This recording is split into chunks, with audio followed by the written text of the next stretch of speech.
Bem-vindos a mais uma edição do podcast especial. Estamos gravando aqui no espaço Resenha CBTD, como eu comentei agora há pouco, dentro do congresso. Aliás, esse congresso está maravilhoso.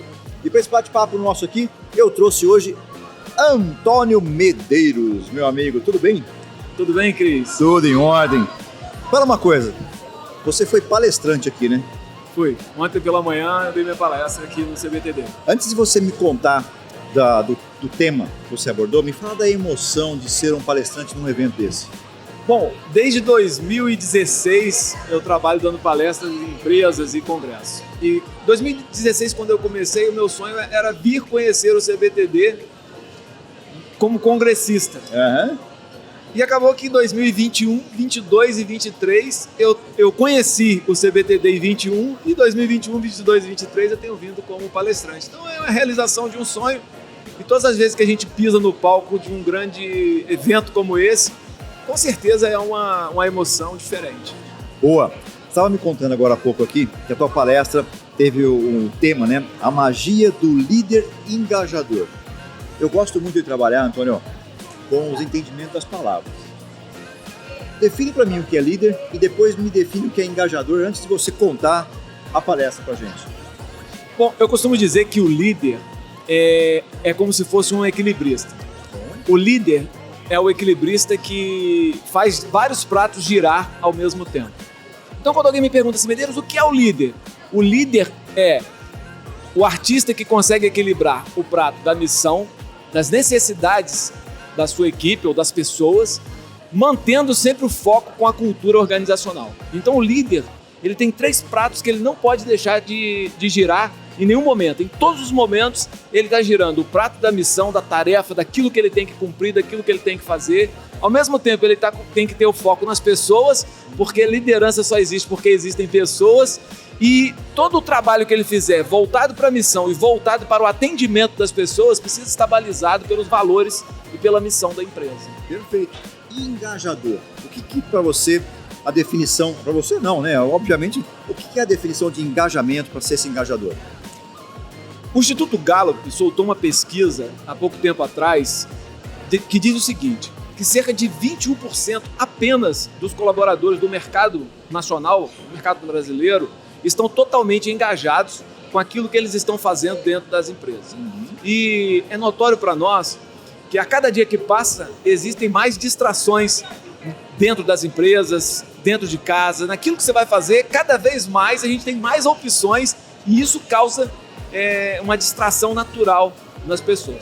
Então o líder engajador é aquele que consegue reter o máximo possível o foco do colaborador centrado naquilo que ele está fazendo, naquilo que a empresa pede dele no momento que ele estiver executando a sua tarefa. Então o líder engajador é aquele que consegue conectar o colaborador à tarefa que ele faz e que consegue conectar o colaborador na missão principal da sua empresa, da sua organização. Sabe o que é interessante? Quando a gente fala de liderança, às vezes a gente conversa com as pessoas, ela fala que ela é líder, ou ela de repente até trabalha com desenvolvimento de liderança, mas a gente não sente nela a energia que você tem.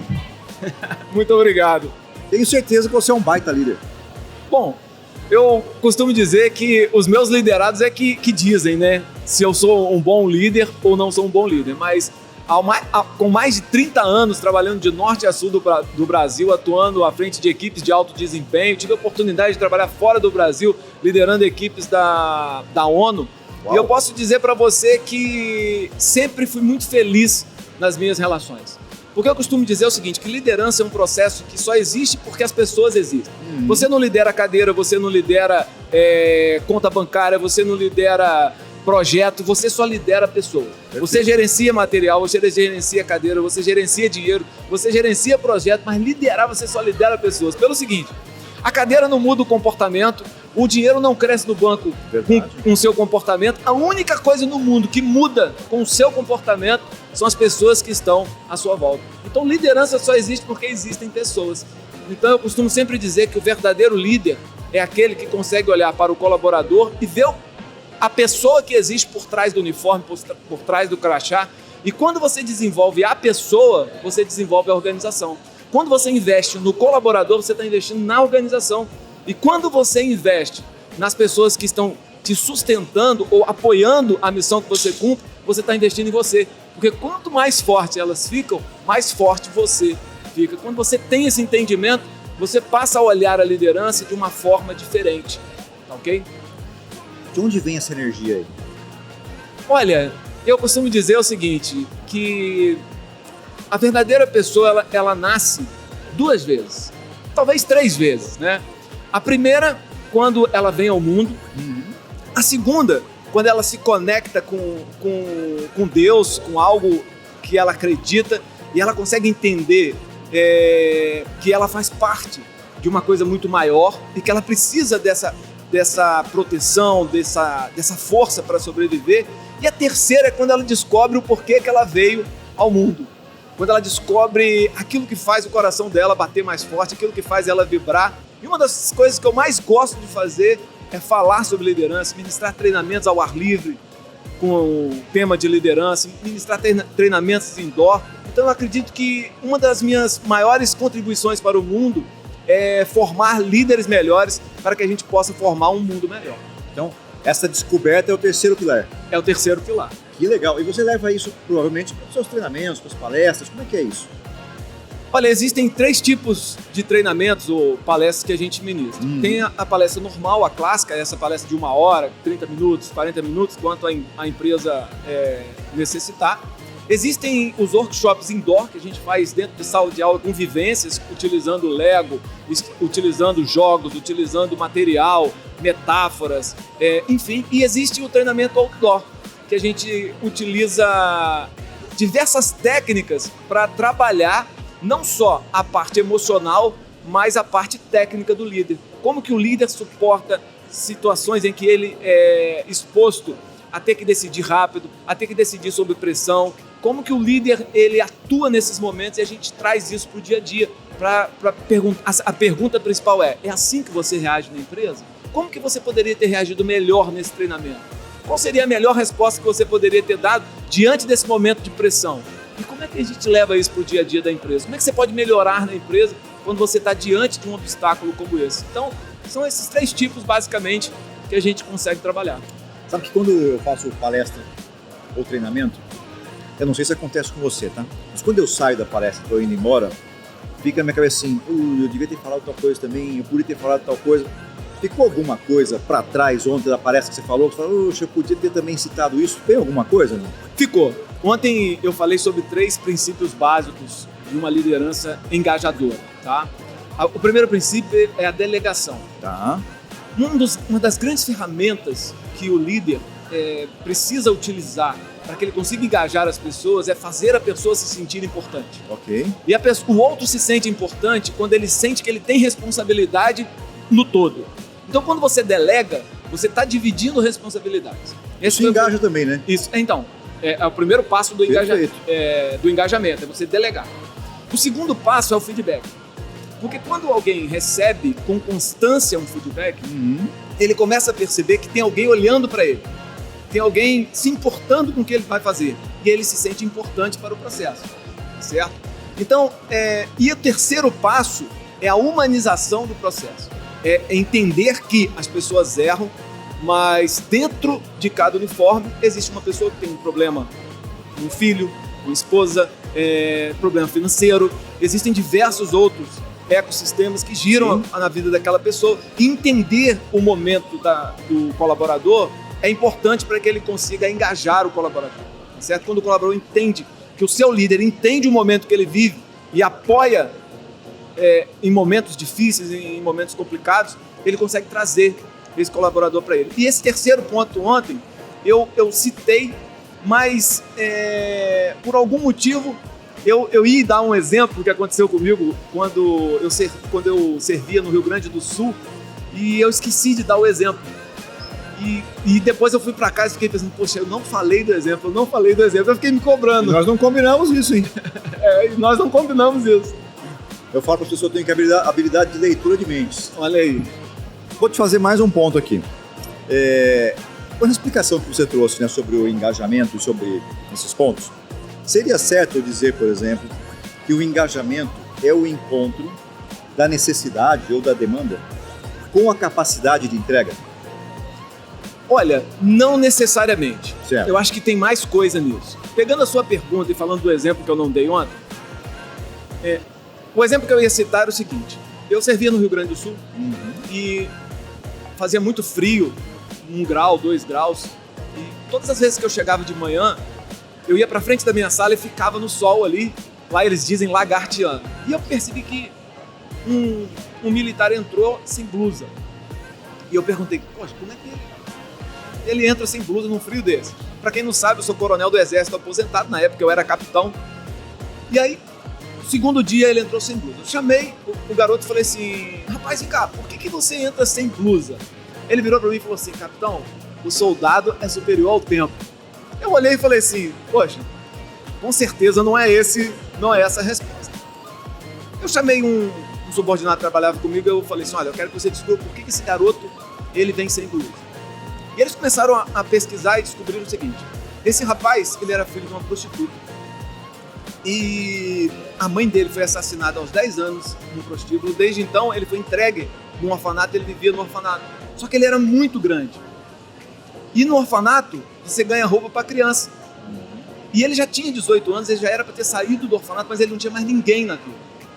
E aí eu reuni a turma e falei assim, olha, a gente está com essa dificuldade e a gente vai fazer uma campanha do agasalho. E a gente fez uma campanha do agasalho, cada um trouxe um agasalho, e eu lembro que eu pedi a minha esposa para comprar um agasalho, e ela falou assim, poxa, você tem vários aqui, você precisa comprar mesmo? Eu falei assim, compra, porque talvez ele nunca ganhou um presente que foi comprado para ele. Eu quero que você compre embrulho de presente, coloque o nome dele, e no dia da gente entregar o material, a gente entregou uma bolsa cheia de agasalhos para ele, calça, camisa e tal. Nunca mais ele chegou sem blusa quando estava fazendo frio.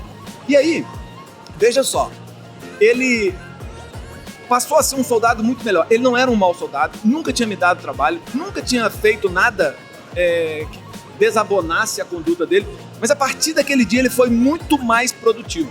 Aí você vai me perguntar assim, cara, e a minha pergunta, né, a necessidade e a capacidade. Depois que eu tive essa experiência com esse soldado, eu aprendi que resultado, ele não está diretamente ligado somente à capacidade. O engajamento, o resultado, é uma fórmula muito bacana, que é a capacidade menos a interferência. Você pode ter uma capacidade tremenda, mas se você tiver um filho doente, vai interferir. Verdade. Você pode ter uma capacidade tremenda, se você tiver um problema com a sua esposa, vai interferir. Você pode ter uma capacidade tremenda, mas se você tiver um problema social como esse soldado, que tem dificuldade para comer, dificuldade para vestir, vai interferir. A partir daquele dia, ele percebeu assim, alguém olhou para mim. A equipe me aceitou do jeito que eu sou. A turma me abraçou, mesmo eu sendo filho de uma prostituta que não tem mãe, não tem pai, mora no orfanato. E ele passou a ser uma pessoa muito mais alegre e muito mais produtiva para o time. Por quê? Porque o engajamento veio. O problema foi capacidade? Não. Ele tinha capacidade antes para ser um bom soldado, ele tinha capacidade antes para fazer o que ele estava fazendo naquele momento, mas o que a gente conseguiu diminuir é a interferência. Então eu fico uma dica para você, líder, tá certo? Se você quer engajar o seu colaborador, comece a perceber quais são as interferências que muitas vezes podem prejudicar o resultado que ele está trazendo. Quando eu disse daquele terceiro ponto, que era a humanização e entender o ecossistema de cada pessoa, era exatamente isso que eu queria dizer. A capacidade interfere no engajamento? Interfere. A incapacidade interfere no resultado? Interfere. Mas muitas vezes eu sou contratado para falar em grandes empresas sobre liderança, 90% das vezes eu sou contratado para aumentar a capacidade. Mas eu quero dizer para você que mais de 70% das vezes o que está impedindo a empresa de produzir mais, de entregar mais, não é a falta de capacidade, mas é a grande gama de interferência que cada ser humano tem naquilo que faz. Tem inclusive uma fórmula da performance, né? Performance é igual a P menos I, né? Performance é igual a potencial menos interferência. Quanto maior a interferência, menor vai ficar o seu potencial. Quem gosta de matemática, né? O pessoal está dizendo que o tempo acabou, mas eu vou fazer mais uma pergunta aqui. Eles me dão mais esse tempo. O seguinte, se você encontrasse com esse soldado hoje, com a bagagem que você tem agora, com tudo isso que você desenvolveu, o que você falaria para ele? Olha, eu diria para ele que foi muito bom ter conhecido ele. Uma das coisas que eu vejo assim, que a gratidão é uma das coisas que mais faz a gente ser feliz. Eu queria dar um abraço nele e dizer para ele que a partir daquele momento que eu pude ter aventura de liderá-lo, de tê-lo na minha companhia, eu aprendi a olhar para as pessoas de uma maneira diferente. Até tê-lo como soldado, eu nunca tinha tido uma experiência tão transformadora, no sentido assim de eu olhar para o que está por trás do uniforme, para eu olhar para o que está por trás do crachá. E essa história marcou muito a minha vida, porque eu comecei a olhar primeiro para a pessoa, para depois entender quais são as respostas que ela dá no dia a dia, as respostas que ela dá sob pressão. E isso, para mim, fez uma diferença enorme nos meus processos de liderança. Maravilhoso. Eu tenho certeza que se você foi o soldado e você está assistindo isso daqui, saiba, olha só quantos anos que o Antônio carrega você a partir desse exemplo. Não é isso? Exatamente, e sempre com gratidão e carinho. Muito bom, meu amigo. Obrigado. Cris, eu que agradeço. Demais. Ficaria contigo aqui horas, viu? Vamos marcar uma hora para fazer um podcast mais longo. Ok. Tá bom? Combinado. Vamos combinar? Gente, quer achar na rede? Como é que te encontra na rede? @Antônio Medeiros Oficial. Vai ser um prazer enorme você estar comigo lá no Instagram. Ficarei muito feliz lá no LinkedIn, Antônio Medeiros. Perfeito. Gente, é isso, que papo legal. Falamos aqui sobre liderança e eu espero encontrar com você numa outra edição do podcast aqui no nosso espaço especial do Resenha CBTD, Inspende e você. Tchau. Até mais, turma.